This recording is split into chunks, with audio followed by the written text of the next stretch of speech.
My name is Paul Gibson. I've been raised in the HEB community since 1973 and married Sherry Gibson for 24 years. We have two kids. Bryce is 20 years old and Blake is 17. Since I can remember, I was raised in the church, grew up in the church, and at the age of 10 committed my life to Christ. And you know, obviously, as we go through our lives, sometimes you have peaks and valleys of relationships with Christ. But one thing that I've definitely held on to for the first 48 years of my life is just the never-ending peace that Christ has provided for us, and by having a relationship with Him established at this early age, and making Him the foundation of my life, we've found in the last 3 weeks where this peace that Christ talks about and that He promises, where it comes from. Well, about I would say in January or so, can't really remember the exact date or month that started experiencing some difficulties with my health. I'd been a jogger and runner for 5 or 6 days a week, and was having just some ailments of aching and cramping and stuff at night, but then also some losing of energy, just feeling dehydrated a little quicker and faster than normal. But then about in the middle of April, I noticed some swelling in my legs and in my ankles, and it was fluid buildup that was causing this. But got us to the doctor, and the doctor sent us to a hematologist. And 3 weeks ago, I had no idea what a hematologist was, but they did some more tests, did a bone marrow test for us that day, and gave us some life-changing news. He diagnosed me with a very rare blood disease called amyloidosis, and it's a pretty rare blood plasma disease that it's treatable, but it's not curable. The main thing is trying to keep it out of the organs, so it doesn't get in. Right now, it's just mainly in the kidney.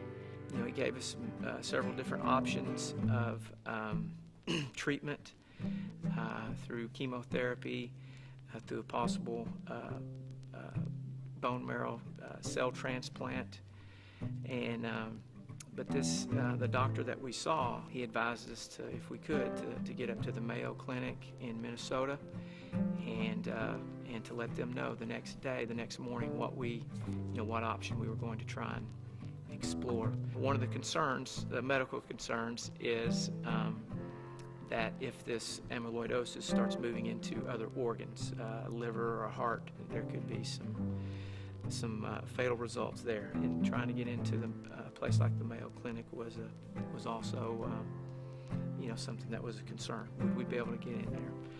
Well, we let the nurse know at 9:30 a.m. I guess that would have been June the 7th. That's what we wanted to do, and we came by the church here, set up an appointment with Pastor John and some of the elders, and they prayed over us just as it tells us in James to do so, and they anointed us with oil and prayed for us, and the impact of that was very powerful. And we got out of here about 3:30 and made it home. And about 4:15, we received a call that we'd been accepted into the Mayo Clinic for July the 2nd. So, it was a quick turnaround on some answered prayer for sure. The next night, there was a meeting of some of the groups of these. It was a secret meeting. Sherry and I knew nothing about it, and they had met to try and see how they could help, and some people came over after the meeting to our house. It was about 10 o'clock that Friday night, and we're just kind of mentioning some of the names and the people that were there. And Sherry and I realized that night, as we just basically cried and realized that, this is what our life has been prepared for. And it was like you had all these different puzzle pieces of people that you'd come in contact with, and they were coming together for a a common goal, I guess, which would be us, but the ultimate goal has been to glorify Christ through all this. Sometimes we wonder why things happen to us, and we say, why me? And I bet I've had countless people in the last 3 weeks say that to me. You know, why you? You know, you're a good guy. You know, is there really such a thing as a good guy? You know, but I've come to the realization of why not me. You know, we've been so blessed in our lives, and we don't really deserve a lot of the blessings that God just pours and continually gives us.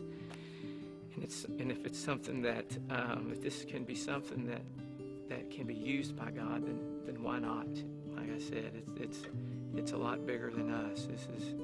This is definitely a God thing that we've already been blessed by, and hope to continue to not only be blessed for our lives, but to try being a blessing and encouragement to others about where they can find this peace that God promises to give us. My name is Paul Gibson, and this is my story.